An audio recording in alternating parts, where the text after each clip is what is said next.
Vitamin B आज के समय में बहुत ज़्यादा प्रॉब्लम आ रही है। इसकी डेफिशिएंसी बहुत लोगों में आ रही है, इसके लक्षण बहुत लोगों में मिल रहे हैं और मेडिसिन खाने के बाद भी ये पूरा नहीं हो रहा विटामिन डी। तो साइंटिफिक बेस्ड होम्योपैथी चैनल में आप सभी का स्वागत है।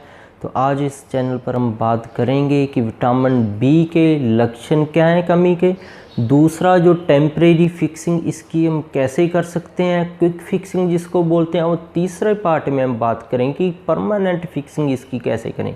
पहले पार्ट में हम बात करेंगे लक्षण कैसे हैं, दूसरा है क्विक फिक्सिंग कि कुछ 1-2 महीने के अंदर ये विटामिन डी हम ठीक कर लें, और तीसरा है परमानेंट फिक्सिंग किस हमेशा के लिए कैसे ठीक करें। ये तीनों चीज़ हम इस चैनल पर बात करते हैं। तो इस चैनल पर अगर आप नए हैं तो मैं आपको बता दूं, इस चैनल पर जितनी भी इन्फॉर्मेशन हम लेकर आते हैं वो सारी साइंटिफिक बेस्ड होती है, रिसर्च बेस्ड होती है, आर्टिकल से जो इंटरनेशनल लेवल के लिटरेचर हैं तो वहाँ से ली गई है। तो हम यहाँ पर कुछ भी ऐसी बात नहीं करते कि ये इससे ये हो जाता है, इससे वो हो जाता है। हम जो रिसर्च बेस्ड है उसी के बारे में बात करते हैं। सबसे पहले हम जान लें कि इसके विटामिन बी के लक्षण क्या क्या हैं, उसके हम बात करें कि क्या डाइट प्लान है इसके अंदर कि हम जिससे परमानेंटली ठीक कर सकें और क्विक फिक्स भी कर सकें, जल्दी कैसे ठीक हों। सबसे पहले हम जान लेते हैं इसके जो लक्षण क्या क्या हैं। वो लक्षण है एयर हंगर है। रात के समय कईयों को क्या होता है, उनकी एकदम सांस बंद हो जाती है, उनको एकदम सांस लेने के लिए खिड़की के पास जाना पड़ता है, दरवाजे के पास जाना पड़ता है, उनको लगता है बंद कमरे में उनको घुटन हो रही है, उनको बाहर दौड़ना पड़ता है खाली जगह पे, वहाँ पर जाकर उनको आराम मिलता है। तो कफिंग नाइट है, रात के समय उठकर खांसी चलती रहती है, कई सोते सोते भी खांसी करते रहते हैं। काफ टेंडरनेस है, जो पैरों में है काफ मसला है, वहाँ पे क्रैम्प्स पड़ जाते हैं रात को, जिसको बोलते हैं हम खल्लियाँ पड़ जाती हैं टांगों में, कहीं पे भी शरीर पे खल्लियाँ पड़ सकती हैं, खास करके टांगों में जा पड़ती है। अगर कहीं और पे भी पड़ रही हैं तो विटामिन बी की डेफिशिएंसी हो सकती है। नम्बनेस है, सुन्नापन है। अब ये सुन्नापन हाथों में भी मिलेगा, पैरों में भी मिलेगा कि थोड़ा टाइम सो बैठेगा वो, उसके पैरों में सुन्नापन आ जाएगा, थोड़ा सा वो हाथ उसने ऊपर उठा लिए नीचे करेगा सुन्नापन आ जाएगा, थोड़ा सा काम करते ही उसके हाथों पैरों में सुन्नापन आ जाएगा। पर ये सुनना हाथों पैरों में भी नहीं, डल ब्रेन भी उसका हो जाएगा, ब्रेन की प्रोसेसिंग अब बहुत ज़्यादा स्लो हो जाएगी। किसी के अंदर विटामिन बी की डेफिशिएंसी हो जाए तो उसके अंदर क्या होता है, उसकी याददाश्त कमज़ोर हो जाती है, उसको याद नहीं रहता है कुछ भी, पुरानी बातें भी नई बातें भी। कभी कभी क्या होता है, नई बातें उसको भूल जाती हैं, पुरानी बातें उसको याद रहती हैं, तो मेमोरी डल हो जाती है, उसकी जो वर्किंग है वो डल हो जाती है, एनर्जी लेवल लो चला जाता है, चलेगा भी वो ऐसे अगर उसको जैसे थकान आई हो तो डलनेस सारी बॉडी में आ जाती है, ब्रेन में भी डलनेस आ जाती है, मेमोरी लो हो जाती है। एडीमा धीरे धीरे जैसे और ज़्यादा डेफिशिएंसी हो जाती है, सारी बॉडी पे सोजिश आना शुरू हो जाती है। ये हार्ट को भी इफेक्ट करता है, हार्ट के ऊपर भी सोजिश आ जाती है, पैरों के ऊपर, एडियों के ऊपर, टांगों के ऊपर सोजिश आनी शुरू हो जाती है विटामिन बी की डेफिशिएंसी से। रेस्टलेसनेस है, अगर इसकी डेफिशिएंसी होती है क्योंकि ये नर्वस सिस्टम को, नसों को बहुत ज़्यादा ज़रूरी है, इसलिए क्या होता है रेस्टलेसनेस आ जाती है, उसका कहीं पे भी एक जगह मन नहीं लगता। तो रेस्टलेसनेस ये फिजिकली भी आती है, मेंटली भी आती है। तो मेंटली हमें ज़्यादातर देखने को मिलती है, एक जगह पर वो टिकता नहीं है, एक बात वो सुन नहीं सकता, कंसंट्रेशन उसकी लो हो जाती है, मेमोरी उसकी लो हो जाती है, एक जगह पर वो बैठ नहीं सकता, तो ऐसे रेस्टलेसनेस आ जाती है। नर्वस एनर्जी बिल्कुल लो हो जाती है, अगर कोई वर्किंग में चल रहा है, कंप्यूटर वर्क है, थोड़ा सा काम करेगा थक जाएगा, उसको लगेगा कि कोई एनर्जी ड्रिंक लिया जाए, कैफ़ीन ली जाए, कॉफ़ी ली जाए, कोल्ड ड्रिंक ऐसा पिया जाए जिसके अंदर कैफ़ीन हो, ऐसा कुछ नशा लिया जाए जिससे उसकी नर्व्स पावर इंक्रीज़ हो जाए। तो ऐसे समझना है कि विटामिन बी की डेफिशिएंसी से भी आपकी एनर्जी लो हो सकती है। जैसे जो हर रोज़ लिखने का काम है जिनका, उनके अंदर ये डेफिशिएंसी मिल जाए तो उनका थोड़ा सा भी काम करते हुए थक जाते हैं। तो ऐसे काम करने वाले हैं जो लिखने वाले, कंप्यूटर वाले, दिमाग का यूज जिनके अंदर ज़्यादा है तो उनको लो एनर्जी रह सकती है। निस्टेगमस है, ये बच्चों के अंदर भी मिल जाती है, बड़ों के अंदर। निस्टेगमस होता है कि आँख उसकी कहीं और जाती है, देखो कहीं रहा है, जब आँखों के अंदर है इसके अंदर टेढ़ापन आ जाता है। निस्टेगमस के अंदर आंखें कहीं और देखने लग जाती हैं, अपने एक्सेस से कहीं और देखती हैं, तो निस्टेगमस इसके अंदर आ जाता है।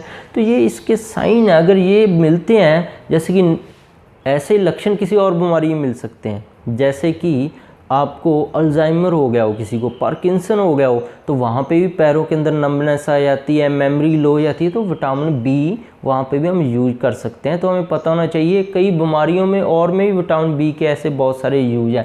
तो ऐसे लक्षण कहीं पे भी मिलते हैं, हम किसी भी बीमारी में तो ले सकते हैं, पर ध्यान रखना है सिंथेटिक नहीं लेना है कभी भी, हमने नेचुरली रहना है। तो अब हम बात करेंगे क्विक फिक्स के बारे में, कैसे हम नेचुरली विटामिन बी लेकर बिल्कुल विटामिन बी को ठीक कर सकते हैं, इन लक्षणों में भी आराम पा सकते हैं। तो ये है क्विक फिक्स, इसके बारे में बात करते हैं। ये 2-3 महीने के अंदर ही आप ठीक हो जाओ।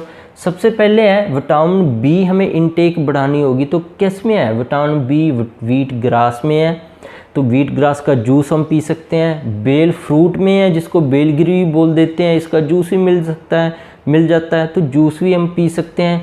न्यूट्रिशन यीस्ट है और जर्मिनेटेड ग्रीन्स हैं जो हम अंकुरित करते हैं दालें, तो इन सभी में बहुत ही ज़्यादा विटामिन बी है। आप बिल्कुल विटामिन बी लेकर 1-2 महीने के अंदर बिल्कुल ओके हो जाओगे। जैसे व्हीट ग्रास आप लेना शुरू करेंगे, आपके अंदर इम्प्रूवमेंट है, 6-7 दिन के अंदर ही मिलनी शुरू हो जाएगी। तो बेल फ्रूट भी ले सकते हो, यीस्ट भी ले सकते हो, अंकुरित दालें भी ले सकते हो। तो अलग अलग रोटेशन के हिसाब से इस डाइट को आप अपना सकते हो और 1-2-3 महीने के अंदर ही आपको बिल्कुल इम्प्रूवमेंट बढ़िया मिल जाएगी।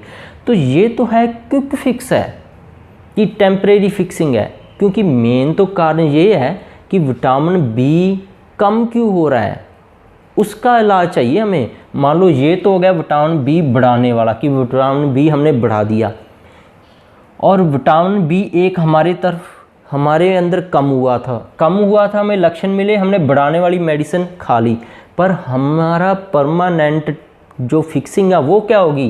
तो ये कम क्यों हो रहा है, किस बीमारी की वजह से, उसका हम ट्रीटमेंट करेंगे, तभी हम परमानेंट फिक्स कर पाएंगे विटामिन बी को। तो अब हम चलते हैं परमानेंट फिक्सिंग की तरफ, की बीमारियों को पकड़ते हैं जो विटामिन बी को लो कर रही हैं। अगर विटामिन बी को लो करने वाली बीमारियां हमने ठीक कर दी, तो बॉडी अपने आप ही जो आप डेली नॉर्मली खाते हो उससे ही विटामिन बी बना लेगी, स्टोर कर लेगी। तो उनकी तरफ चलते हैं। सबसे पहले है लिवर आपका फैटी हो गया है, उसकी ग्रेडिंग आ गई है, हेपेटोमेगाली है, हेपेटाइटिस है, लिवर के अंदर इन्फेक्शन है। जहाँ आप लिवर को ठीक करने के लिए होम्योपैथिक अल्कोहलिक मेडिसिन ले रहे हो, कोई प्रोडक्ट ले रहे हो 20-20 50-50 बूंदों वाला, तो आपको पता होना चाहिए NCBI की साइड पे जाइए कि एथाइल अल्कोहल है, ये खुद फैटी लिवर करती है। एक बार आपको कुछ तेजाब के अंदर आराम मिलेगा तो आपका लिवर है डैमेज हो जाएगा उसके बाद, क्योंकि एथाइल अल्कोहल के ऊपर बहुत ज़्यादा रिसर्च हुई है। तो होम्योपैथिक मेडिसिन का कोई साइड इफेक्ट नहीं है, जो बूंदे वाली दवाइयाँ बताते हैं ना 50-50, उनके साइड इफेक्ट है। तो ऐसे आयुर्वेदा के अंदर है बसम डाल दी, तो ऐसे बहुत ज़्यादा ध्यान से मेडिसिन लेनी चाहिए। तो लिवर के लिए अल्ट्रासाउंड होता है, टेस्ट होते हैं।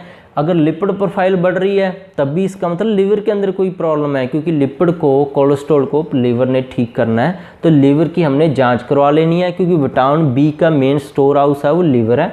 उसके बाद अल्कोहल है, अल्कोहल दोनों तरफ से हमने बंद करनी है, शराब भी और होम्योपैथी भी, जो आप 20-20 बूंदे लेते हो, क्योंकि रिसर्च बताती है जो ऐसी अनडायग्नोस्ड आप एथाइल अल्कोहल है, चाहे किसी भी पैथी में लेते हो, चाहे आयुर्वेदा में चाहे होम्योपैथी में, तो लिवर आपका डैमेज होगा और ब्रेन भी डैमेज होगा, अल्जाइमर डिजीज़ भी आपको हो जाएगी, पार्किंसन भी हो जाएगी एथाइल अल्कोहल से।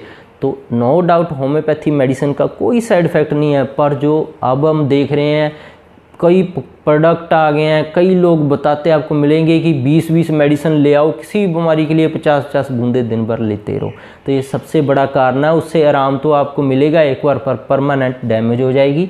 तो अल्कोहल दोनों से बचना है, स्ट्रेस फ्री रहना है, स्ट्रेस दोनों तरफ से फ्री लेना है, एक तो मेंटली फिजिकली दोनों तरफ से फ्री रहना है। उसके लिए हमें सोना बहुत ज़रूरी है, उसके लिए मेडिकेशन बहुत ज़रूरी है अलग से। तो फिजिकली स्ट्रेस क्या होता है, जैसे कि खाने की ज़रूरत थी हमें 2 रोटी की, 2 रोटी खाने से पेट भर लिया। अब हमें पता लगा घर पे पिज़्ज़ा आ गया तो पिज़्ज़ा भी खा लिया। अब पता लगा बर्गर भी पड़ा है फ्रिज में, बर्गर को खा लिया। तो जो ज़्यादा ऐसे खाना है अननेसेसरी वो नहीं खाना चाहिए, इससे भी बॉडी स्ट्रेस में रहती है। रिफाइंड कार्ब्स हैं, रिफाइंड कार्ब्स होती हैं जब हम कुछ चीज़ों को तेल के अंदर तल देते हैं तो रिफाइंड कार्ब्स बन जाते हैं, जैसे चिप्स हो गए, फ्राइड आइटम्स होगी, तो ये भी विटामिन बी को बहुत ज़्यादा कम करती हैं। तो रिफाइंड कार्ब्स से बचना है। शुगर है जो रिफाइंड, ऐसी शुगर से ही बचना है। शुगर इसका बहुत ज़्यादा बड़ा कारण है, चाहे वो सुक्रोज है चाहे वो फ्रक्टोज है। अब कई लोग क्या बोलते हैं कि फलों के अंदर वाली शुगर तो हमारे लिए अच्छी होती है, ऐसा नहीं है।